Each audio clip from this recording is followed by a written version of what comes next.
Hi, y'all, and welcome back to Professor Truelove's Concepts for Nurses series. And this is Professor Terry Truelove.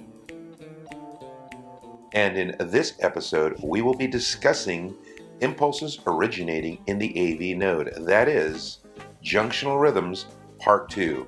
And as part of today's discussion, we will look at junctional escape beats, accelerated junctional rhythms, and junctional tachycardia. Sources for this episode include Cohn's Flip&See ECG, 4th edition. In earlier episodes, we discussed premature beats, that is, impulses that occur before the next expected beat. In this case, we are going to look at impulses that occur after the next expected impulse. These are known as escape beats. Junctional escape beats are a string of beats that occur after a conduction delay from the atria. Remember that normally the AV rate is 40 to 60 beats per minute, so the AV node may take over as a pacemaker if there is a failure of the SA node. JEB is an example of this compensatory mechanism, and do not suppress this rhythm. This is the only thing pacing the heart. Notice on the illustrated strip that we have a string on the left of sinus beats. Then there is a delay, and where the next expected beat was supposed to be, there is nothing. It's asystole. Suddenly, an extra beat without a P wave occurs. This is a classic example of a junctional escape beat.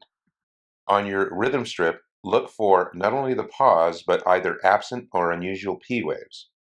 Remember that the atria are depolarized by means of a retrograde conduction. This means that the P waves are inverted, and impulse conduction through the ventricles is normal, meaning your QRS complex will also look normal. Remember that this is a safety mechanism, a sort of backup emergency pacemaker. And the reason it happens is because of problems with pacemakers, including sick sinus syndrome, vagal stimulation, digoxin toxicity, inferior wall MI, and even rheumatic heart disease. Generally, you will be looking for a regular rhythm of between 40 and 60 beats per minute. You will look for P waves that are inverted in the positive leads or even absent, because these P waves can occur before, after, or may be hidden within the QRS complex. The PR interval will be less than normal at 0.12 seconds, that is less than 0.12 seconds, and is measurable only if the P wave comes before the QRS complex. However, the rest of the ECG will look normal. The PJCs themselves are not troublesome, so continue to monitor if asymptomatic. And of course, if they're symptomatic because of a slow ventricular rate, treat those symptoms. However, remember, the PJC reflects that there is something much more important going on underneath.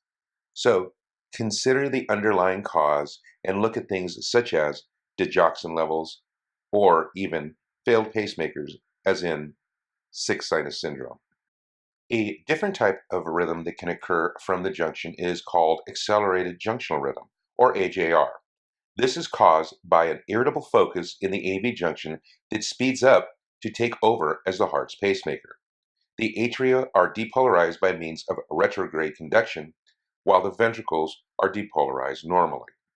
Here is an example of accelerated junctional rhythm.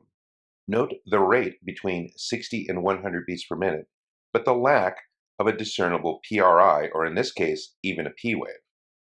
Realize that this rate is higher than the intrinsic pacemaking rate of the junction, which is between 40 and 60 beats per minute.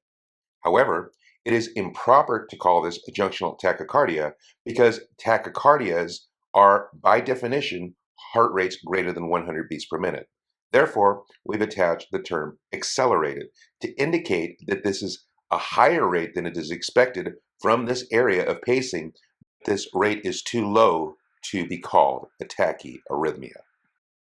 Accelerated junctional rhythm is a compensatory rate. It's trying to make up for the lack of proper SA function. So the causes may include conditions that inhibit proper pacemaker functioning. These include digoxin toxicity, hypokalemia, inferior or posterior wall MI, rheumatic heart disease, and valvular heart disease.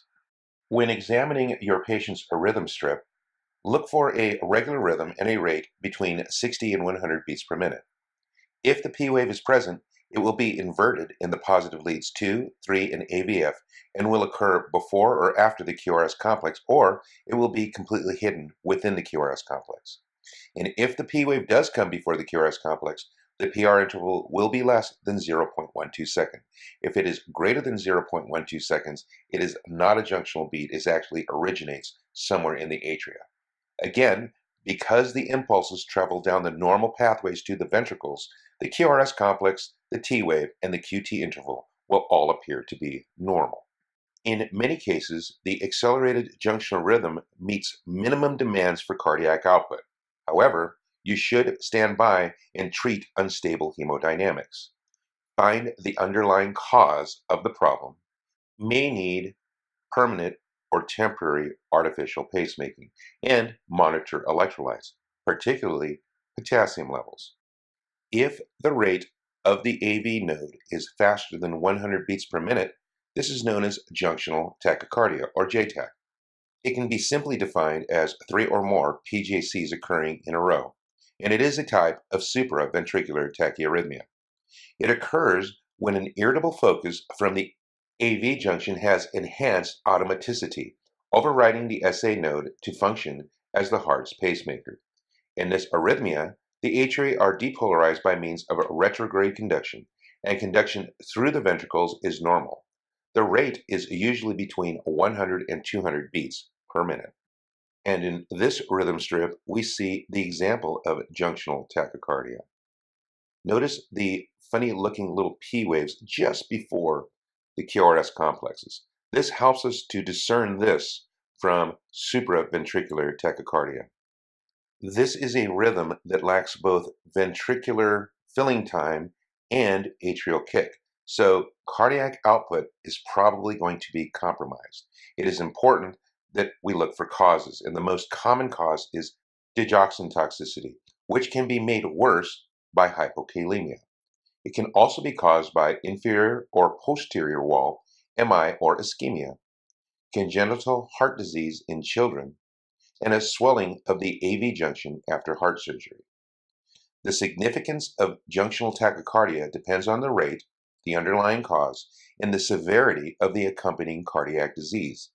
At a higher ventricular rate, junctional tachycardia may compromise cardiac output by decreasing the amount of blood filling the ventricles with each beat. Higher rates also result from the loss of the atrial kick, and then it becomes a vicious cycle of less ventricular filling time, needing more heart rate, needing more ventricular feeding time until your patient goes into heart failure. So look for rates of between 100 to 200 beats per minute. The P wave will be inverted in the positive leads 2, 3, and AVF and can occur before, during, or even within the QRS complex.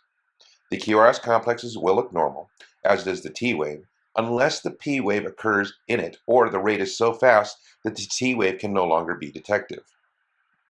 Monitor for dizziness, low blood pressure, and other signs of low cardiac output. If the patient is in junctional tachycardia, discontinue digoxin if toxic levels are found. Consider vagal maneuvers or other medications that slow down conduction, including calcium channel blockers. There may be difficulty deciding between junctional and supraventricular tachyarrhythmias.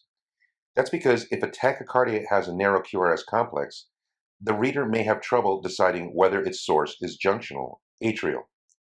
When the rate approaches 150 beats per minute, a formerly visible P wave is hidden in the previous T wave, so the reader won't be able to use the P wave to determine whether the rhythm has been originating in the atria, the AV node, or somewhere else.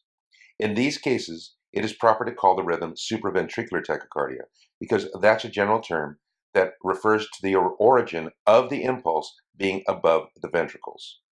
Examples of supraventricular tachycardia include high rates with atrial flutter, multifocal atrial tachycardia, and junctional tachycardia. Regardless of the rhythm, treat the tachyarrhythmia and its symptoms. That does end our little presentation about junctional rhythms.